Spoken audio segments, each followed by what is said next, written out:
les bébés ont besoin de recevoir Jésus-Christ. Même les enfants ont besoin de recevoir Jésus-Christ. Est-ce que tu as déjà prêché l'évangile à tes enfants? Ou bien tu dis qu'ils sont encore trop petits? Jamais. Ils ont besoin de recevoir Jésus-Christ. Chaque jour est un jour d'évangélisation. Partout où tu te trouves, c'est une occasion de prêcher l'évangile. Parce que quoi? Tu es en train de faire comment? De précipiter le retour de Jésus. Lorsque tu arrêtes d'évangéliser, tu es en train de retarder le retour de Jésus. Lorsque tu arrêtes d'évangéliser, tu retardes le retour de Jésus. Alors, est-ce que tu veux que le Seigneur Jésus vienne maintenant? Lève-toi dans l'évangélisation et gagne les âmes. Les ouvriers sont suscités au travers de l'évangélisation. Gagne une âme à Christ. La personne n'est pas seulement réconciliée avec Dieu, la personne devient un ouvrier du Seigneur. Lui-même aussi va entrer en action pour gagner d'autres âmes, parce qu'il y a beaucoup à faire.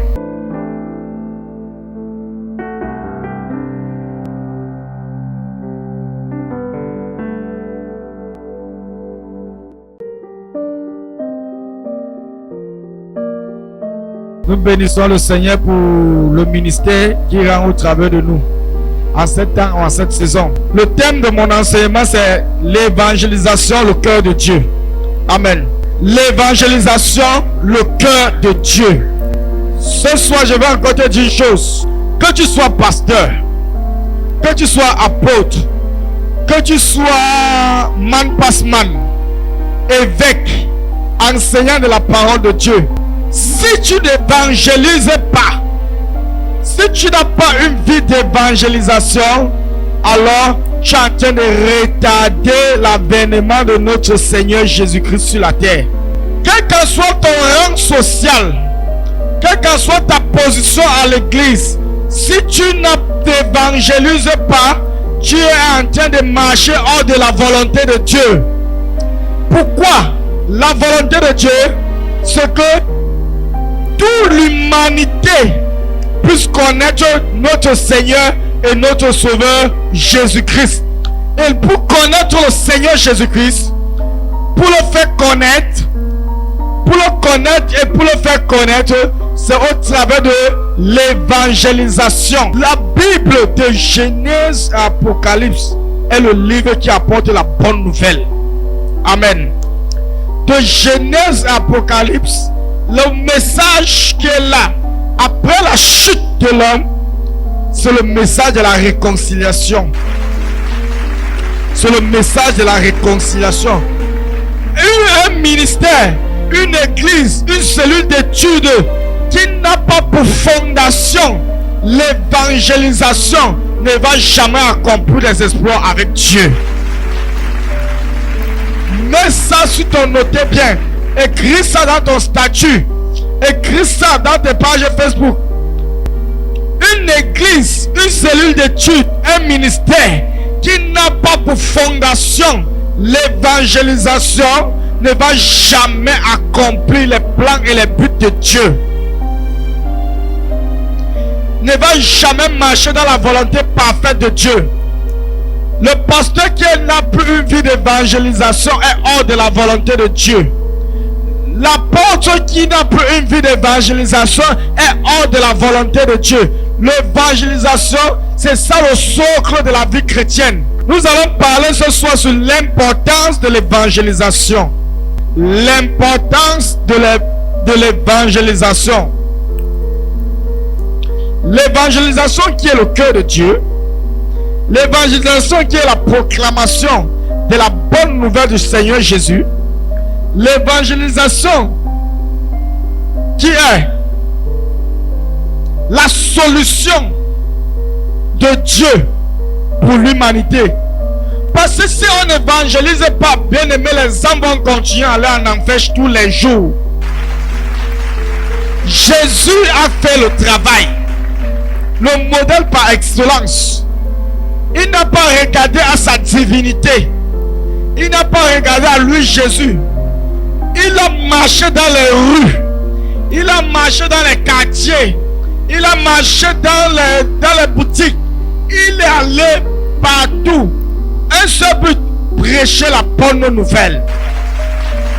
prêcher la bonne nouvelle. Quelle bonne nouvelle? La bonne nouvelle du royaume de Dieu. Amen. Ce soir, nous parlons de l'importance de l'évangélisation. Pourquoi l'évangélisation est importante? Première chose, c'est un commandement donné par Dieu. On ne dit pas que va évangéliser parce qu'il faut aller évangéliser. C'est un commandement. L'évangélisation est un commandement. Voilà pourquoi elle est importante. C'est un commandement pas donné par le pasteur, pas donné par le prophète, pas donné par le bishop, mais donné par Dieu. C'est une instruction divine. Matthieu chapitre 28, verset 19 à 20. Matthieu chapitre 28, verset 19 à 20. Qu'est-ce que la parole de Dieu nous dit? Matthieu chapitre 28, verset 19 à 20. Je le lis au nom de Jésus. Verset 19. Allez, faites de toutes les nations des disciples, les baptisant au nom du Père, du Fils et du Saint-Esprit. Verset 20. Et enseignez-leur à observer tout ce que je vous ai prescrit. Et voici, je suis avec vous tous les jours jusqu'à la fin du monde. Amen. Amen. Amen. Nous voyons ici que ça, ce sont les paroles de Jésus. Il a donné l'instruction. Allez. Que quelqu'un cherche déjà, ouvre déjà Marc 16, verset 15 à 16. Jésus a donné cette instruction. Allez et faites de toutes les nations quoi? Des disciples. Allez. Il a donné l'ordre. Il a donné un commandement. Il n'a pas demandé ton avis. Il n'a pas dit si tu veux, tu pars. Si tu ne veux pas, tu laisses. Il a dit, allez et faites de toutes les nations des disciples. Marc 16, verset 15 à 16. Marc 16, verset 15 à 16. Je le lis au nom de Jésus. Verset 15. Puis il leur dit, allez par tout le monde et prêchez la bonne nouvelle à toute la création. Verset 16. Celui qui croira et qui sera baptisé sera sauvé, mais celui qui ne croira pas sera condamné. Amen. Il dit, puis il leur dit, allez par tout le monde. Il n'a pas laissé, il n'a pas dit, va seulement au Cameroun, va seulement dans ton quartier, va seulement dans ta famille. Il dit, allez par tout le monde. Envahissez la terre avec l'évangile. Envahissez les nations avec l'évangile. Partout où tu te trouves, Jésus a donné un commandement. Le Seigneur a donné un commandement. Allez par tout le monde et prêchez la bonne nouvelle à toute la création. C'est ça? Amen. À toute la création. Oh, Basakara Baba Baba. La Bible dit, allez partout dans le monde et prêchez la bonne nouvelle à toute la création. Chaque être vivant doit connaître Jésus-Christ. Chaque être vivant. Je parle dans la Bible de Romains chapitre 8. La Bible dit, la création tout entière attend avec un ardent désir la révélation, les personnes qui vont venir leur partager la parole de Dieu. Amen. La création, pas seulement même l'être humain, tout ce qui vit a besoin de connaître la bonne nouvelle de Jésus-Christ. Tout ce qui existe a besoin de connaître la parole de Dieu. Tout ce qui est, tout ce que tu as créé a besoin de connaître l'évangile. C'est pourquoi Jésus était clair. Allez par tout le monde et prêchez la bonne à toute la création. Il n'y a pas de catégorie. Il n'y a pas qu'on prêche seulement aux adultes. On laisse les enfants. Mais les bébés ont besoin de recevoir Jésus-Christ. Les enfants ont besoin de recevoir Jésus-Christ. Est-ce que tu as déjà prêché l'évangile à tes enfants? Ou bien tu dis qu'ils sont encore trop petits? Jamais. Ils ont besoin de recevoir Jésus-Christ. L'évangélisation est importante parce que c'est un commandement divin donné par Dieu. Deuxième point, l'évangélisation est importante parce que quoi? Cela permet d'amener des personnes au salut et à la connaissance de Jésus-Christ. Le seul moyen pour amener quelqu'un au salut, pour amener quelqu'un à connaître Jésus-Christ, c'est au travers de l'évangélisation. Il n'y a pas d'évangélisation, tu ne connaîtras jamais Jésus. Le seul moyen de réconcilier la créature avec le Créateur, c'est au travers de quoi? De l'évangélisation. Voilà pourquoi elle est importante.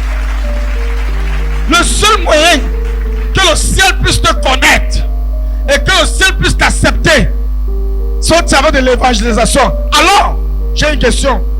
Si je n'ai pas reçu Jésus, ça veut dire que le ciel ne me connaît pas? Oui. Alors, si je n'ai pas reçu Jésus, ça veut dire que si je meurs là maintenant, même si le prêtre vient venir faire le deuil, vient faire la messe le jour de mon deuil, est-ce que je vais aller au ciel? Non. Le seul moyen d'entrer en relation avec Dieu, le seul moyen d'entrer, d'avoir une vie avec Dieu, c'est lorsque on vient te prêcher l'évangile et que tu reçois cet évangile-là. Alors, en ce moment, la créature et le Créateur vont devenir un. Amen. Lorsque tu reçois Jésus au travers de l'évangile, l'évangile vient t'unir, vient amener l'unité entre la créature qui était séparée de Dieu. Il vient apporter la réconciliation. Il vient apporter l'unité. Il vient apporter quoi? L'unité entre vous. Ça veut dire désormais, tu n'es plus seul. Désormais, tu n'es plus séparé de Dieu. Désormais, tu es comment? Uni avec le Christ. Alléluia. Ça, c'est la puissance de l'évangélisation. Et j'ai dit, ce qui donne la puissance à l'évangélisation, ce n'est pas la mort seulement à la croix. Jésus est mort. J'aime ça. J'aime ça. Pourquoi? Parce que dans nos villages, on nous traumatise toujours avec les choses des morts. Je ne vais jamais cesser de dire ça. On nous traumatise avec les crânes. Il faut toujours prier les morts. Il faut toujours invoquer les personnes qui sont déjà mortes depuis les années. Et ce que je vais te dire, si les morts pouvaient donner la vie, c'est qu'ils allaient commencer à donner la vie à eux-mêmes. Alors, la seule personne qui est morte et qui est ressuscitée et qui donne la vie, oh my God, oh my God, tu n'as pas compris. Il n'y en a pas deux. Il n'y a pas deux. La seule personne qui est morte et que sa mort donne la vie. Et la vie, pas la vie seulement, la vie en abondance. C'est Jésus-Christ de Nazareth. C'est la seule personne qui est morte. Bien plus, il est ressuscité. Et sa vie donne la vie. Sa mort produit la vie et communique la vie. Sa mort donne la vie par sa résurrection. Et sa résurrection donne la vie. Et que tout ce qui était mort en toi reprenne vie maintenant. Au nom de Jésus-Christ. Je ne sais pas. Nous avons l'habitude d'évangéliser. Nous sommes les évangélistes. Laisse-moi te dire. Tu sors comme ça donner la vie aux gens. Oh God. Tu es un transporteur de vie. Tiens avec moi. Je suis un transporteur de vie. Je communique la vie au travers de l'évangile. Au nom de Jésus-Christ. Moi, Kéhi Donald, je donne la vie quiconque veut la recevoir, si tu reçois Jésus, tu as reçu la vie. Au nom de Jésus. Alors, beaucoup de personnes marchent, ils sont morts. Beaucoup de personnes marchent, ils sont séparés de Dieu. Beaucoup de personnes marchent, ils n'ont aucune relation avec Dieu. Mais j'ai une bonne nouvelle pour eux. J'ai une bonne nouvelle pour toi ce matin. Va donner la vie à quelqu'un. Va donner la vie à quelqu'un. Laisse le banc de l'église. Arrête de chauffer les bancs à l'église. Arrête de chauffer les bancs à l'église. Va donner la vie au peuple. Va donner la vie aux nations. Les gens ont besoin de toi quelque part. Les gens attendent de toi quelque part. Communique la vie aux gens. C'est ça l'évangélisation. On donne la vie. On donne la vie aux personnes. Amen. Pourquoi l'évangélisation est importante? Tu es à l'église, tu pries chaque jour. Seigneur, reviens vite. Oh, tu dis, le Seigneur revient bientôt. Oh, il faut qu'il revienne même demain. Je suis déjà prête. Tu n'es pas prête. Tu n'es pas prête.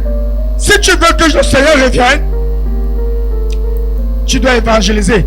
L'évangélisation permet, cela permet de précipiter le retour de Jésus-Christ. Matthieu 24, verset 14. Matthieu 24, verset 14.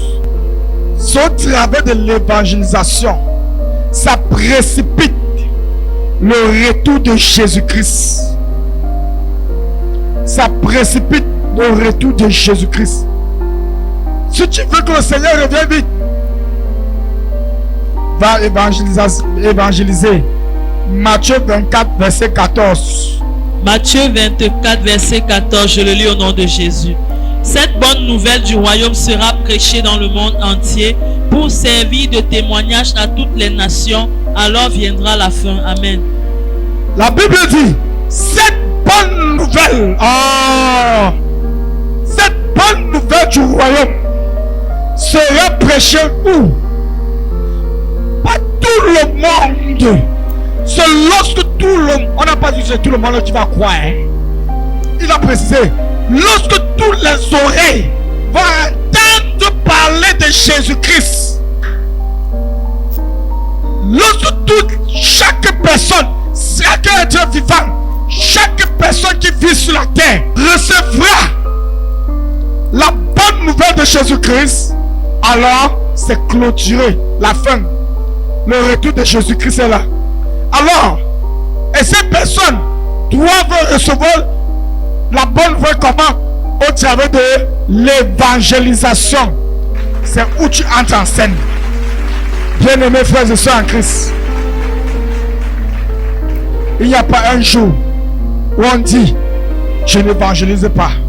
Chaque jour est un jour d'évangélisation. Partout où tu te trouves, c'est une occasion de prêcher l'évangile. Parce que quoi?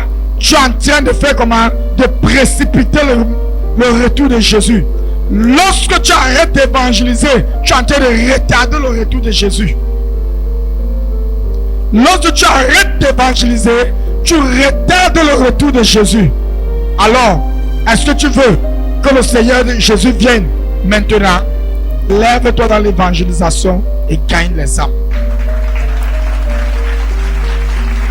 Amen. L'évangélisation est importante. Pourquoi? Elle permet de susciter les ouvriers dans le royaume. Luc 10, verset 2 à 3.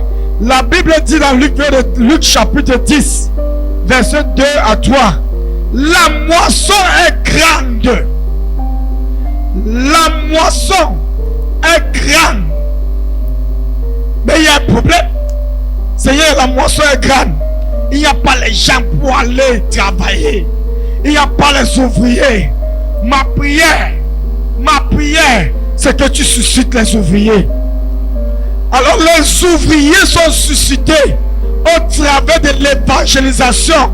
Quand tu gagnes une âme à Christ, La personne n'est pas seulement réconciliée avec Dieu, la personne devient un ouvrier du Seigneur. Lui-même aussi va entrer en action pour gagner d'autres âmes parce qu'il y a beaucoup à faire. Il y a du travail. Bien aimé, il y a du travail. Alors, tu ne dois pas passer une semaine sans évangéliser.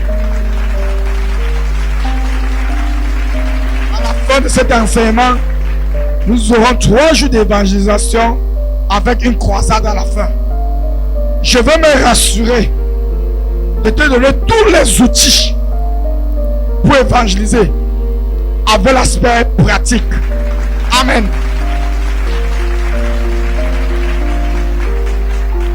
Comme autre point,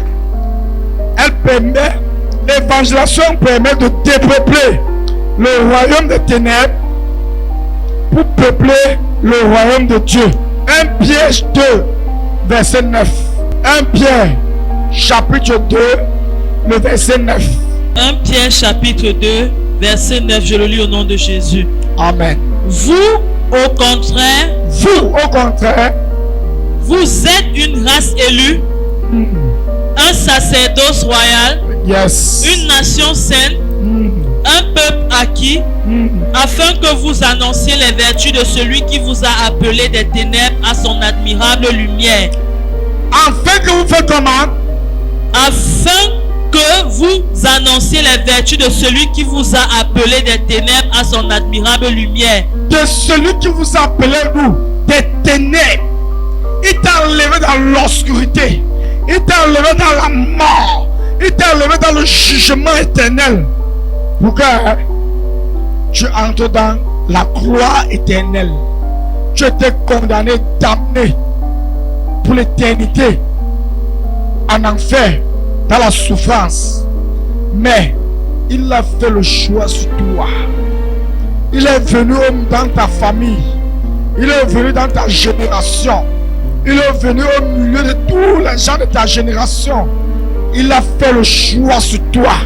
Il t'a enlevé des ténèbres.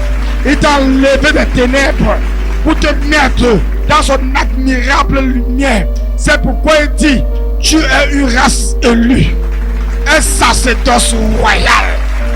Alors ça veut dire que quoi? Tu marches dans la royauté, dans la sainteté, dans la puissance, dans l'onction. La divinité a fait le choix sur toi et est venue habiter en toi.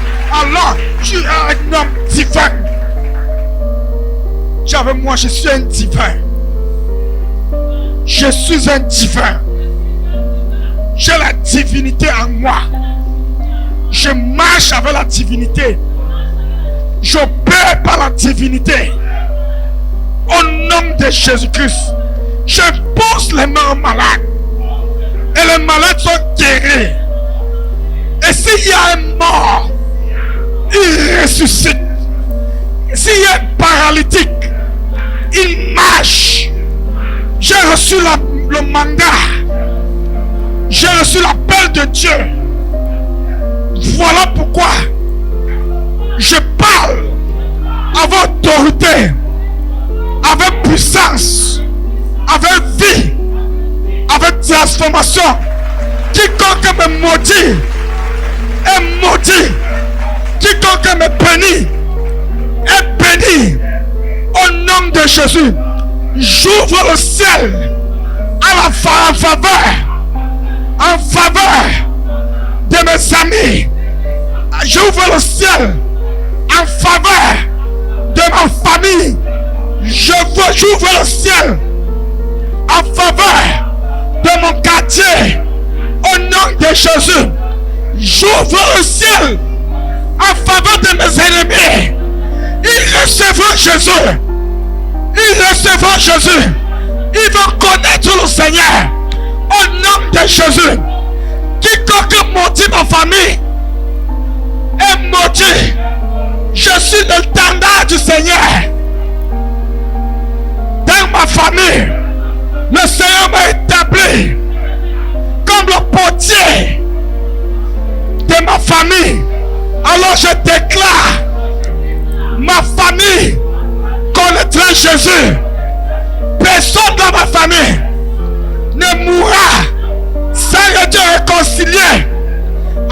Jésus-Christ, au travers de l'évangile, au nom de Jésus, je déclare la vie dans mon être.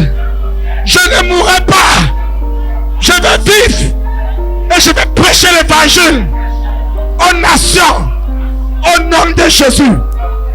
Amen. Alléluia.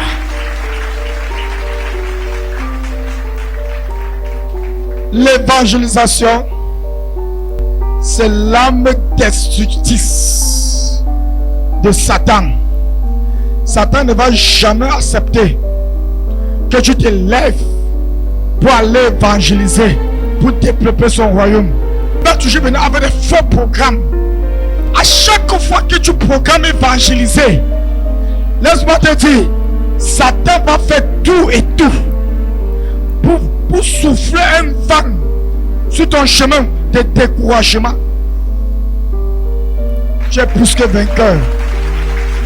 Lorsque tu vas commencer un jour, 2 jours, 3 jours, 4 jours, tu vas voir comment est-ce que la gloire du Seigneur va retentir dans ta vie. Et je dis toujours, il y a l'argent et les richesses dans le champ d'évangélisation. Tu pars pour évangéliser, tu rentres avec le chant d'allégresse. Parce que quoi? Tu rentres avec la victoire. Amen. Que le Seigneur te bénisse. Au nom de Jésus-Christ. Jésus était la parole. Il savait la parole. De même que Satan connaît aussi la parole. Ne manquez pas l'émission Gospel avec le prophète Armel Kenyé sur Gas TV. Si tu n'as pas le caractère de Christ, bien mais tu meurs, tu vas en enfer. Car le caractère est introduit dans la nature de Dieu. Sur Gas TV, tous les dimanches dès 9h. Impudique, escroc, malhonnête. Restauration divine, votre émission de prière. Je veux que tout ce que tu touches réussisse au nom de Jésus. Amen. De délivrance et de libération exclusivement sur Gas TV. Parce que le caractère n'a pas changé. Rejoignez-nous pour une expérience spirituelle enrichissante. Je dis au nom de l'Éternel des armées. Avec des témoignages, des chants. Quand tu viens au Seigneur Jésus, laisse que la parole de Dieu transforme ta vie. Et des enseignements inspirants. Quelle est l'onction de Dieu qui te pousse à mépriser les gens? Partagez avec vos proches et rejoignez le ministère du salut. Pasteur qui tu es. Suivez les programmes du ministère du Salut en continu sur nos plateformes Facebook et YouTube. N'oubliez surtout pas de liker et partager.